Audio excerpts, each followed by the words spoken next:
शादी के मौके पर आपके तमाम जो राजनीतिक नेता हैं, मुख्यमंत्री से लेकर तमाम लोग आने वाले हैं। कुछ दिनों पहले आपकी मुलाकात हुई पप्पू यादव से। एक समय में वो आपके बड़े प्रतिद्वंदी हुआ करते थे और जो जातीय संघर्ष का दौर था, आप लोगों की लड़ाइयों के चर्चे रहते थे पूरे देश में। क्या हुआ कि अचानक से वो आपके मित्र हो गए? मेहंदी है, हल्दी है, शादी है, कहाँ से ये स्ट्रगल उठा के ले आते आप? सब ठीक है। कभी हमारी लड़ाई किसी से नहीं थी। हम जब लगता है कि सत्ता मतांध हो गई है और उसको लगना चाहिए, माने आगे आना चाहिए, किसी न किसी को सामने आना चाहिए। कोई हमारे, हम भी उस सत्ता के पार्ट थे। कहीं से कोई गलती हो रही तो आवाज़ उठेगी। लोकतंत्र की यही खूबी है ना। ये जो आजकल इंटरनल डेमोक्रेसी दलों में समाप्त हो रहा है, अगर दल के अंदर इंटरनल डेमोक्रेसी खत्म हो जाएगी तो देश में भी लोकतंत्र नहीं बचेगा।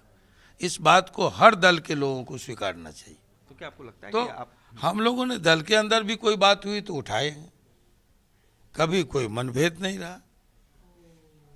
मतभेद राजनीतिक हुए हैं, मनभेद कभी नहीं रहा। यही परिणाम है। तो क्या आपको ये लगता है कि हमारे सबसे अच्छे रिश्ते रहे। आवाज उठाने की सजा आपको मिली? आप अपने जब राजनीतिक अब करियर ये के क्या शीर्ष हुआ पर थे, नहीं हुआ, आपको जेल जाना ये पड़ा। सब कुछ आप लोग इसकी समीक्षा कीजिएगा आने वाले समय में। आप जब अपने राजनीतिक करियर के शीर्ष पर थे तब आपको जेल जाना पड़ा। बीते कई सालों से आपकी रिहाई का मुद्दा उठ रहा है। आपके जो फ्रेंड्स समय ऑफ कोई गुजरा नहीं है ना। समय का इंतजार कायर लोग करते हैं, बुजदिल लोग समय का इंतजार करते हैं। हवा के रुख के अनुसार चलते हैं जो बुजदिल होते हैं ना। हवा के रुख को अपने बाजू और अपने सीने के जोर से जो मोड़ दे, मर्द वो है। जेल में रहते हुए आपने सुन कई लीजिए, किताबें लिखी। आप जो जी, सवाल ठीक। अधूरा मत छोड़िए। तो आपने कहा ये जो परिस्थितियां आई और गई, हम इससे कभी विचलित नहीं हुए और समय कोई बीता नहीं है। समय को रोक दिया इस देश में। इतिहास है, भीष्म ने समय को रोका अपनी प्रतिज्ञा से, है ना। हनुमान के पीछे समय घूम रहा है, कब मौत लेके आए, किंवदंती है।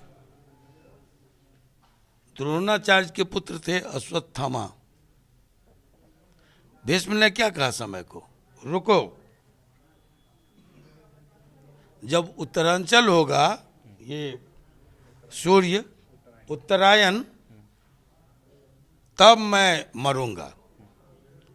तो अपनी प्रतिज्ञा से, अपने संकल्प से रोक दिया। समय को आनंद मोहन ने भी रोका है और ये समय बताएगा। पर आपका केस तो सुप्रीम कोर्ट तक गया और वहां तक से खारिज हुआ। आपको लगता है कि न्याय मिलने में कहीं कोई चूक हुई?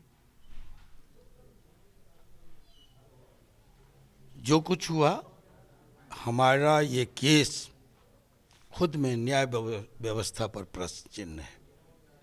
समय आने पर इस पर मैं मुंह खोलूंगा। इससे जुड़ा आखिरी मेरा सवाल है, देखिए, क्या आपको जी कृष्ण न्यायपालिका के थोड़ा ऊपर सा भी अफसोस है कि जिस भीड़ को पूरा उकसाने अफसोस। का आरोप आप पर लगा, जिस केस में पूरा आप अफसोस जेल है। में है? इस घटना में दो ही परिवार का नुकसान हुआ। एक जी कृष्णैया की पत्नी उमा कृष्णैया और एक लवली आनंद, और उसका यही खोया है। दो पत्नियों के साथ अन्याय हुआ। बिल्कुल। और किसने क्या किया, सारा कुछ साफ साफ है। घटना कैसे हुई, हम कहाँ थे, बिहार का बच्चा बच्चा जानता है। बावजूद इसके जो निर्णय हुआ, हमने कहा कि हम स्वतंत्रता सेनानी परिवार से हैं। हम लोगों ने इस देश में लोकतंत्र, कानून का राज, आज़ादी, ये सब लाने में असीम भूमिकाएं हमारे पुरखों ने अदा की। हम खुद विधायिका के मेंबर रहे, लोकसभा के मेंबर रहे। कानून बनाने वाली जो संस्था है उसके कई कई बार मेंबर रहे, है ना, पति पत्नी रहे, और आज चेतन जी हैं। तो हम लोग कानून को क्यों नहीं, कैसे नहीं मानेंगे? जो कुछ हुआ, चूक हो, सही हो गलत हो, उसको मानना है, सिरोधार्य करना है। हमने पूरे धैर्य से सिरोधार्य किया। तो क्या लगता है कि पुलिस ने अब सबूत आगे सही क्या तरीके से लगता है पेश वो नहीं किए? चेतन जी से पूछिए, हमको थोड़ा समय कम एक है। आखिरी सवाल, जो किताबें आपने लिखी जेल में रहने के दौरान, प्रेरणा कैसे मिली? क्या जो एकांत आपको मिला जेल में, उसने आपके अंदर के लेखक देखिए, को जगाया? आप लोग नई पीढ़ी के लोग हैं।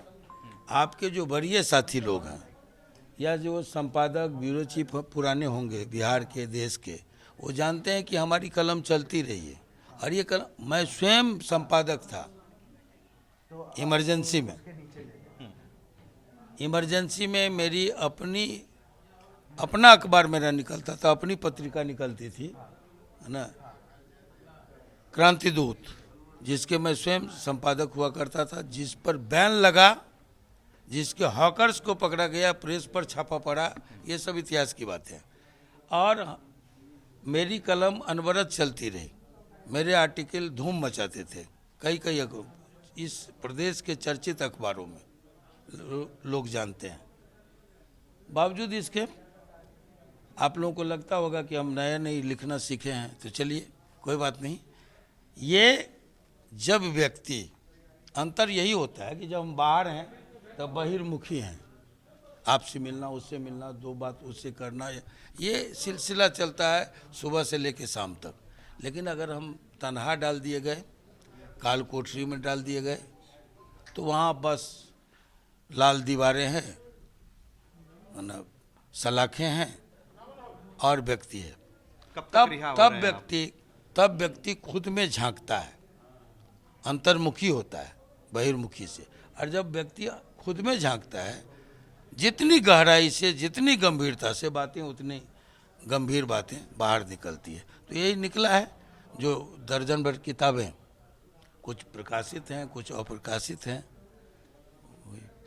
आखिरी सवाल, बिहार की जो मौजूदा राजनीतिक परिस्थिति है, जिसमें नीतीश कुमार बीजेपी का साथ छोड़कर वापस आरजेडी के साथ आ गए हैं, इस सवाल का जवाब उन लोगों से पूछिए, कौन किसको छोड़ा, किसके साथ कौन गया, है ना। अभी हम बेटी की शादी में आए हैं। आनंद मोहन किसके साथ खड़े हैं? हम किसी के साथ खड़े ना, अपने साथ खड़े हैं, अपने समर्थकों के साथ खड़े हैं। तो बाहुबली, रॉबिन हुड लेखक जो आप कह सके आनंद मोहन को, अपनी बेटी की शादी के लिए बाहर आए हैं और फिलहाल अपने परिजनों के साथ शादी की तैयारियों में जुटे हुए हैं। उत्कर्ष कुमार सिंह, पटना।